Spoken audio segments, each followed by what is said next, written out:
A few weeks ago, I made a video about the anime series Bocchi the Rock, mostly focused around just how goddamn cool it is, and how I felt like the anime team was really elevating this material beyond its source. A lot of people seem to like it, but if there was one thing that I was corrected on in that video the most for, other than people making fun of my filthy gaijin way of pronouncing the word Bocchi, guys, I don't know how to tell you this, but that is the hiragana for bow. Other than that, the corrections really came down to a single line within this 12-minute video where I say, at the end of the day, Bocchi the Rock is an entertaining story with fun characters, some snappy, sardonic humor that really plays up what it's like to be introverted. Did you catch that? Because if you didn't, you might be in the exact same position I was in, where I flippantly equated the nature of introverts and introversion to that of the crippling, soul-crushing social anxiety that Bocchi faces within the story, the kind that you would ordinarily take some kind of medication or see a psychiatrist for, not the kind that you say that's #literally me while pointing at the screen. That was a pretty dumb mistake on my part, but it also got me thinking about the ways that Bocchi presents these kinds of ideas, this introversion and social anxiety, and how, despite the overly bombastic and cartoony nature of the series, this is actually a very compelling and uncannily realistic depiction of somebody who just really needs some kind of help to function normally in the world. The first thing we really have to understand is what the difference actually is between introversion and social anxiety, because these are definitely two completely different things. They're different mindsets, different afflictions, different ways of kind of reaching that same point of being alone. One thing you'll commonly see agreed upon pretty much everywhere is that introversion is the mentality and the choice of being alone, while social anxiety is more about the pressure of being alone. It's not something that you necessarily want or choose, you just literally do not have the internal and emotional capacity for social interactions. However, that being said, I think the overlap between these two things is actually a lot more common and prominent than people think. Social anxiety naturally comes up a lot when you are an introvert. I can say this personally as somebody who's an introvert. You can choose and want to keep to yourself, finding mental stability in being alone, but also still be nervous and anxious in the times when you do actually need to interact with other people. Those two things are not as mutually exclusive as some people think they are. However, in Bocchi's case, the main character of a story where the entire premise is revolved around her inability to talk and interact with people, she definitely falls far more on the socially anxious side than she does on the introverted side, and you can figure that out pretty easily just by observing her motivations and lining them up with the differences between anxiety and introversion. The simple fact of the matter is that Bocchi doesn't want to be alone. She wants to talk to people. She wants tons of friends. She wants to be popular. She wants to be a famous musician. All of these grand dreams and ambitions in her head that simply don't line up with things that a more traditionally introverted person would want. A more classic introvert would probably hear a lot of those things and just find them mentally exhausting just thinking about them, and again, I can personally vouch for that. What makes Bocchi the Rock work as a story is that character arc, and the journey that Bocchi is going on actively involves her overcoming her social anxiety and slowly developing into someone that can realize her dreams. Little by little, step by step, she continues making progress in subtle ways, and it's something that would be a lot harder to do with a more introverted character, such as a character like Rio in this very same series, because unlike social anxiety, that introversion is an innate part of their personality. It's not something that you can conquer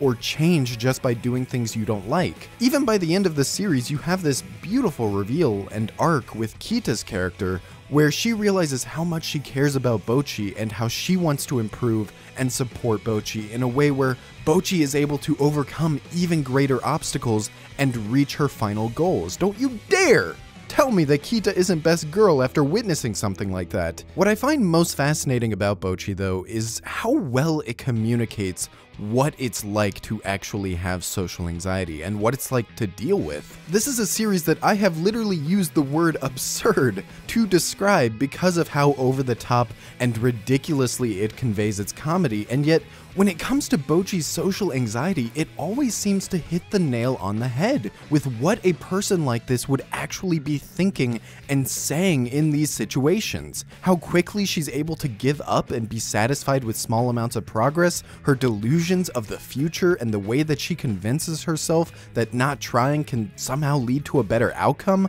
the coping mechanisms and the mental gymnastics that she goes through to justify not putting herself out there and attempt social interactions. I swear to God, dude, there were more than a handful of points in this series where Bocchi would think something in her head, and I would literally get PTSD flashbacks of points in my life where I have thought the exact same things. And every single time that happened, I would audibly say, this writer gets it, man.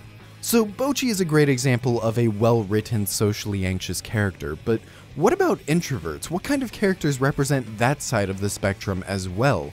And that's where it gets kind of tricky, because I think writing a well-balanced and nuanced introvert is actually a lot harder and a lot more rare than writing a good socially anxious character, and it's because of precisely what I mentioned before about that overlap between them. I have seen so many supposedly introverted characters that either wind up being these really dumb and shallow caricatures of these overly shy people, or they just dive way too deeply on the social anxiety side because that's the side that's easier to actually write development and arcs for.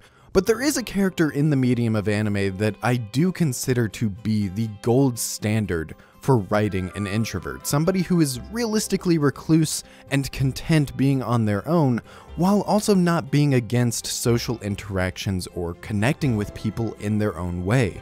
Aoi from Yama no Susume is one of my favorite anime characters precisely because of everything that I just mentioned. She is probably the most natural interpretation of what I think it means to be introverted. She's not a nervous wreck who can't speak to people. She's not even somebody who's presented as overly shy all the time. She's just somebody who functions better either alone or among small amounts of people that she's comfortable with. She can be outgoing, she can be expressive and fun and joyful, but those things happen in spaces that she's comfortable in, and they don't when she's not in those spaces, and they tie the whole thing together around her going out of her comfort zone and finding a new hobby in something that seems as contrasting and outgoing as climbing mountains. There's just so many little great mannerisms and nuances that sell you on her introverted nature, and they still explore ways that she herself suffers from social anxiety from time to time herself, and the ways that she grows from it in a way that is refreshingly understated and heartwarming. And I think that's what it really comes down to at the end of the day. If you're an introvert, if you are introverted and you enjoy your space and enjoy being alone or enjoy only interacting with a small number of people, that's completely fine. That's me. That's hashtag literally me. But if you suffer from social anxiety, if you feel like you do want to talk to more people, if you do want to put yourself out there more and grow and become more comfortable in those social situations, I think characters like Aoi or like Bocchi are beautiful examples that you can reach that point. You can overcome those obstacles as long as you take it one step at a time. And I think a great first step would be to join our Discord server linked in the description. It is a great community of people. I love interacting and talking and sharing interests with everyone who joins. And as an introvert myself, I can say that it's definitely been a community that has helped me find more enjoyment in meeting and talking to new people. We'd love to have you, and if you were interested in my brief mentions of Aoi and Yama no Susume, keep an eye out on the channel for a video entirely focused around that series and why it's so goddamn good. Thank you all so much for watching. I love you, and have a great 2023.